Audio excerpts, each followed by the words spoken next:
Okay. All right. So welcome. Um, I don't think this is supposed to be here, so we're gonna see. All right. Welcome. Welcome to my dining room full of all of my Japanese things. This is Chinese, however, but it's very pretty, so I kept it. This is from Mount Fuji, and it is a depiction of Mount Fuji. And there's a giant fan over there.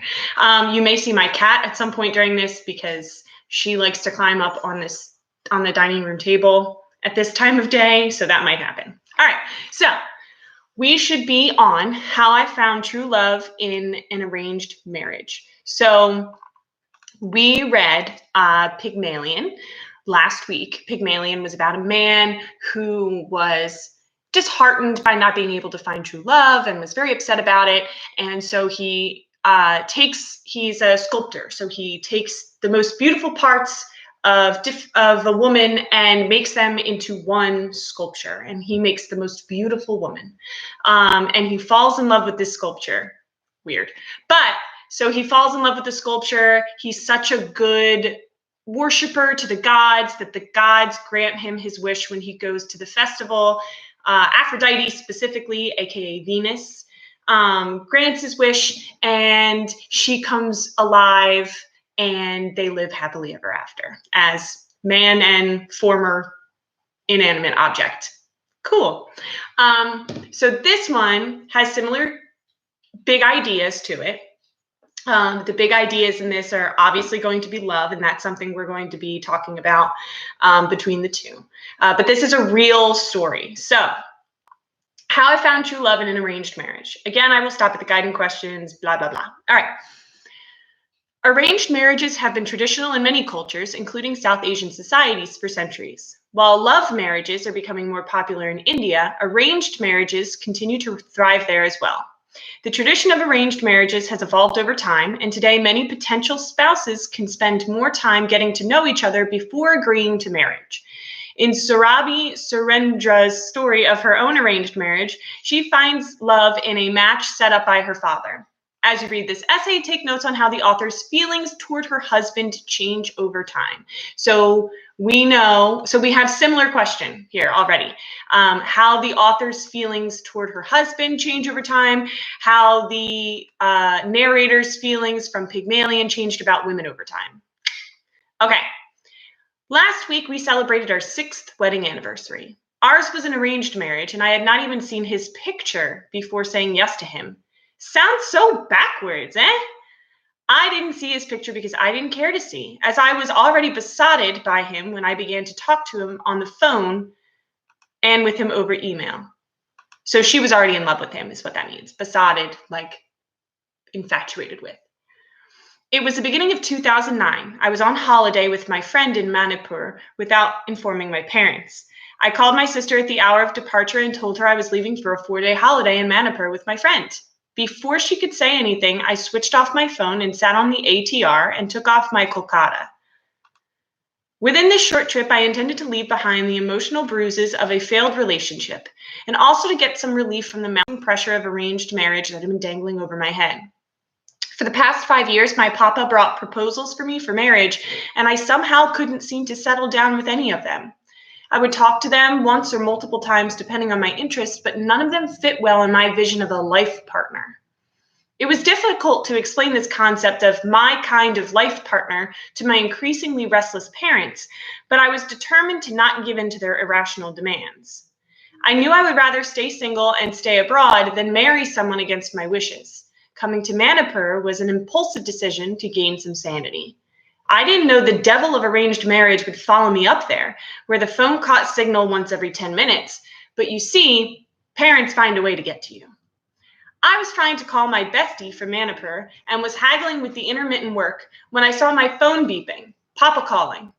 It sent chills down my spine, but as a matter of family rules, I answered the call. What I heard from the other end was more than enough to spoil my vacation. Papa had given my number to a prospective match who might call me anytime. I was now on alert, and since I couldn't hate Papa, I hated this prospect who could call me. Couldn't he give a set date and time? Thankfully, the phone call never came, but a month later, an email arrived on Valentine's Day. The sender had politely asked me to be his friend, and while he told me about himself in a flat 10 sentences, he asked me if I wanted to change him. As a thoughtful reply, I wrote to him in detail that I was a spontaneous and happy-go-lucky girl who was seeking love, chemistry, mutual understanding, and spark. This probably didn't answer his questions, so he called me the next day. I sent you an email, but you didn't reply, he questioned. Hold on.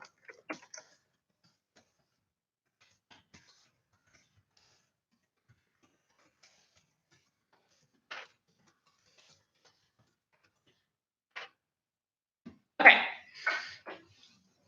I did. I sent a long reply, I retorted. You sent an email, but it was not the reply to my questions. They remained unanswered, he argued.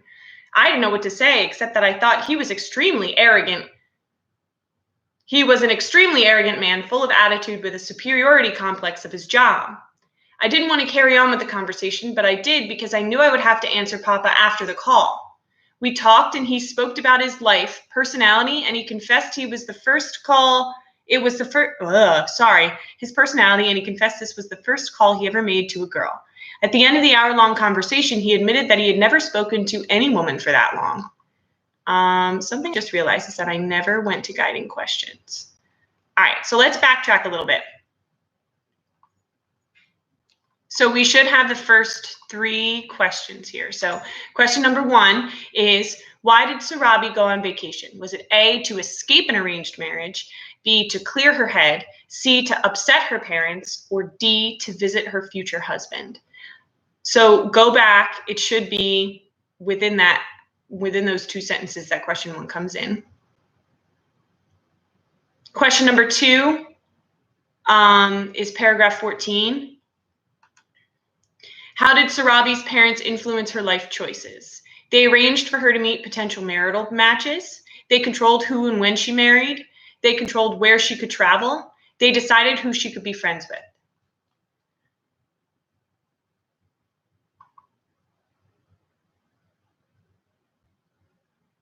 I would look for this in paragraph 8 and 9. So they're not really paragraphs. It's numbered based on like the indents and the spacing. And then question 3 is at the end of what we just read. So what was Sarabi's initial opinion of the man her father had set her up with? This one's pretty funny. She was immediately attracted to him. She was surprised by how much they had in common. She thought he was arrogant, or she thought they had nothing in common. Okay. So that one's going to be number 21. Paragraph number 21. You'll find that. All right, continuing on. So I'm on paragraph 24. What? Not even to your mom? I asked. Sadly, no. I lost her when I was 14, which was 5 years after my father's death. I was quiet, speechless, and spellbound.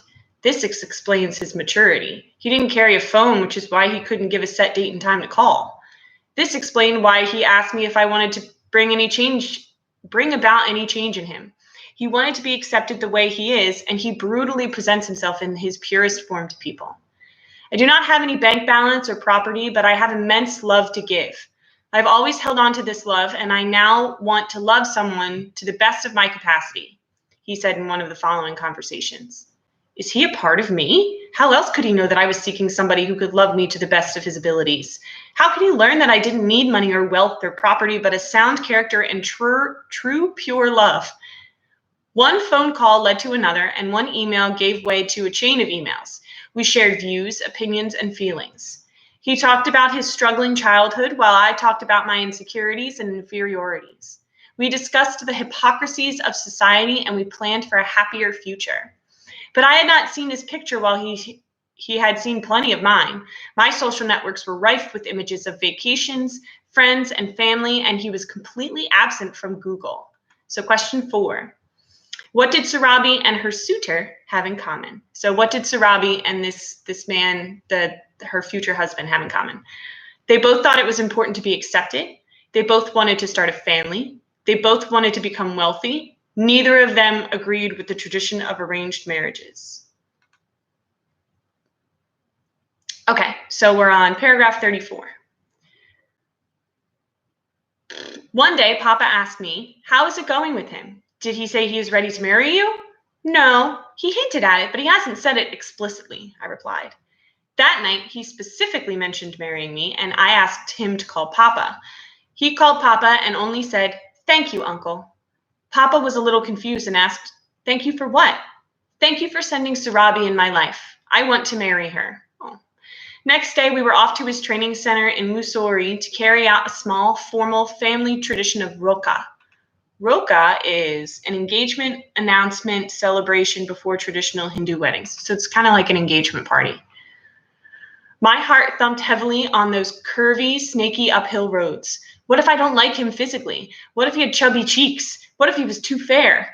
My mind was bombarding my heart with questions, and my heart replied to each question with a quick heartbeat. I knew he had worked in Indian Air Force for 10 years, so I was assured he possessed a well-rugged body, but body wasn't enough. I had to like his face. I wanted to see kindness in his eyes and an innocent, compassionate face. Finally, the moment arrived. He was waiting outside his training center to receive us. From the rear window of the car, I glanced at him, standing around 5'8" tall. He looked decent and handsome. A sharp nose, petite eyes, and a broad jaw primarily defined his facial features. Behind those glasses, I could see purity in his eyes. So question 5. Why was Surabi nervous about meeting her future husband? She was afraid he wouldn't find her physically attractive. She was afraid there wouldn't be any chemistry between them. She was afraid he would be different in person, or she was afraid she wouldn't find him physically attractive. So there are two that are very similar. Make sure you're reading them closely. Okay. 45. His well-combed, oily hair was a bit of a turnoff, and so was his old patterned shirt. But I chose to dive deeper into his disposition.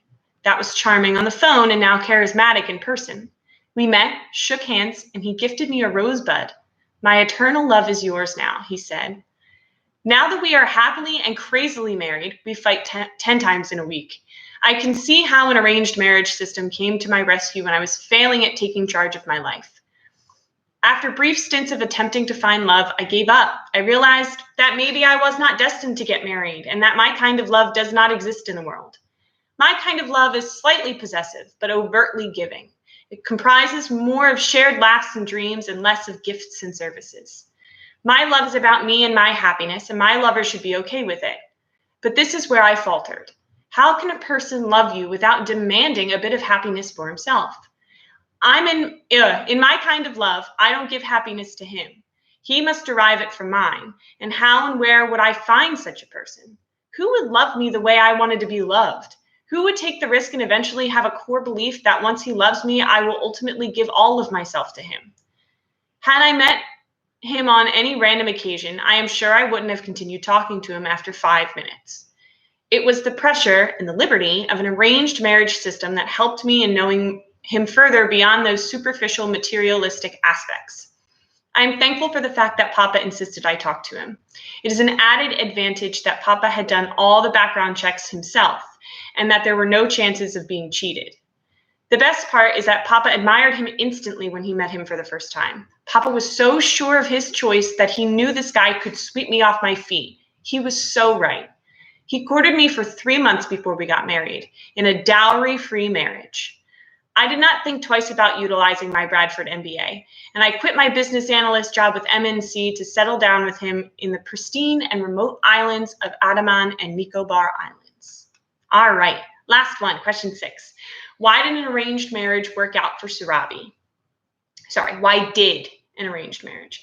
It gave her a chance to get to know someone she otherwise wouldn't have. It strengthened her relationship with her family. It forced her not to judge people based on their physical appearance, or it allowed her to leave a job she was unhappy with. All right, so once you've answered those questions, remember not to guess on them, because I'll see how many times you guess. We're moving to assessment. So the assessment questions, or if you're doing this in the packet, they're the text-dependent questions.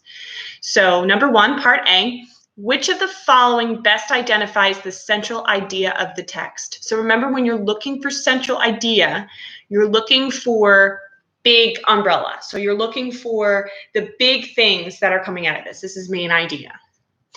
It is more important for Sarabi to be free and independent than in love and married.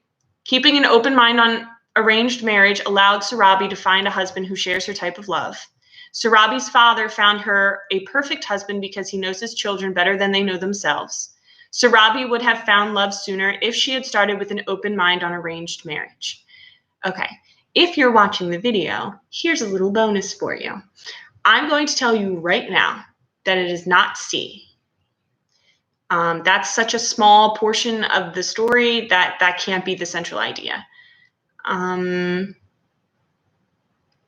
Okay, so moving forward to number 2, part B.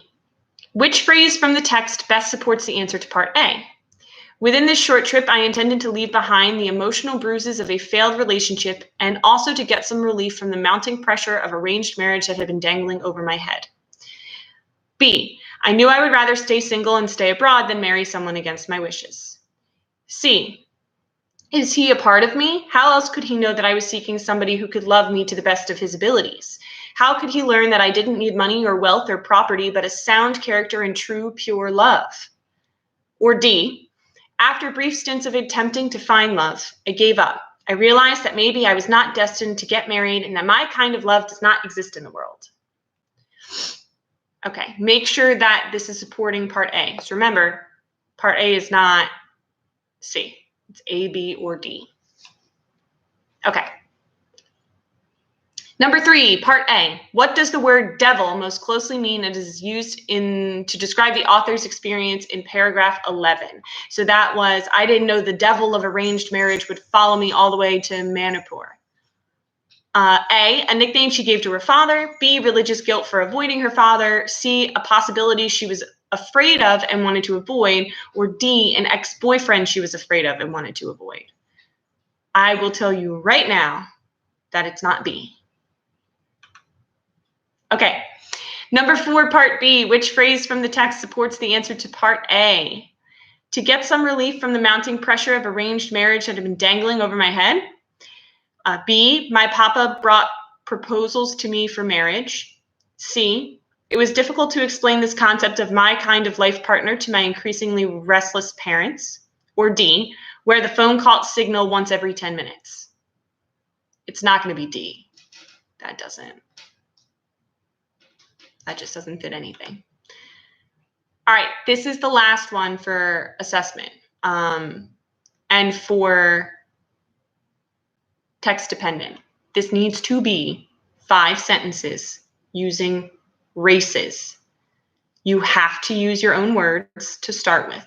So your first sentence is going to say, the narrator describes her arranged marriage with the word liberty in paragraph 54. That's your first sentence. That's your restate. Then from there, you have to tell me what liberty means to her in regards to arranged marriage. So when we think about arranged marriage, we don't think freedom. Liberty means you have the freedom to do as you choose. You have the freedom to love who you want, to practice whatever religion you want, to use whatever language you want, liberty. When we think of arranged marriage, we don't think liberty. So she says that it gave her a liberty. Paragraph 54, I'll read that to you. It was the pressure and the liberty of an arranged marriage system that helped me in knowing him further beyond those superficial materialistic aspects. So she's saying in that it gave her the ability to learn more about this man without just throwing him aside after a 5-minute conversation. So it allowed her to get to know him better. So what I want from this, again, your first sentence is going to be, the narrator describes her arranged marriage with the word liberty in paragraph 54. So now you have to answer the question. So what does the pressure and the liberty of an arranged marriage system reveal about how she feels about an arranged marriage? Does she feel like it's too much pressure? Does she feel like it's not enough pressure? Does she feel like it's just right? Okay. And then from there, find examples. So obviously, like, you don't have to use the quote from 54. You can use stuff from previously that she talks about before that. Ways in which she felt like she was able to fall in love with this man because of arranged marriage. Okay. If you have any questions, send me messages and we'll be good. All right. All righty. If you are doing the paper packet, there are discussion questions after your assessment questions.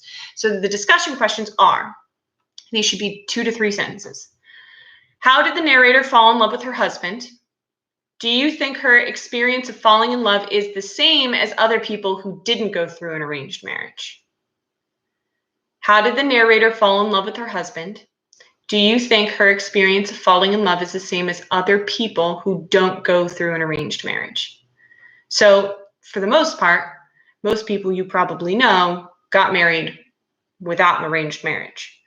So just from what we know from this story, how did she fall in love with him? What was the process? And then, do you think it's the same, or do you think it's very different? And how? You have to tell me how it's different or how it's the same. Don't just tell me it's different. I won't accept that. Okay, the second discussion question is, how is an arranged marriage different from or similar to other ways people find and experience love today? So just going off of my friends, because I've been with my fiance for like 9 years. Oh my God, it'll be 9 years. Okay, so for 9 years, I have not done the dating game, but my friends who have, think about people finding and experiencing love. So dating apps, OkCupid, Tinder, stuff like that. That's one way people find and experience love. Some people go to bars. Some people will just kind of stumble upon it in college, like different ways. Think about that and compare it to an arranged marriage. How is it similar, and how is it different to how people do things today to find love? Number 3, would you ever want your parents to have a role in choosing your future spouse? Why or why not? So if you want to use a different adult person, I will happily accept that. If you don't want to use your parents, if you want to use, say you live with your grandmother, would you want your grandmother to choose your future husband or wife? And why or why not? Okay, and then this is the last discussion question. What are other ways that love can emerge in a relationship? So what are other ways that love develops in a relationship? So obviously arranged marriage is one, but for some people, for my fiance and I, it would be, we were best friends first, and then we realized we really liked each other, and then we went from there. There are plenty of other ways too. Maybe you know some stories about some people in your life and how they came to fall in love and love each other and stuff. All right. Feel free to pause and rewind and whatever you have to do this CommonLit article. Please send me emails and messages if you need anything. All right. Bye, guys.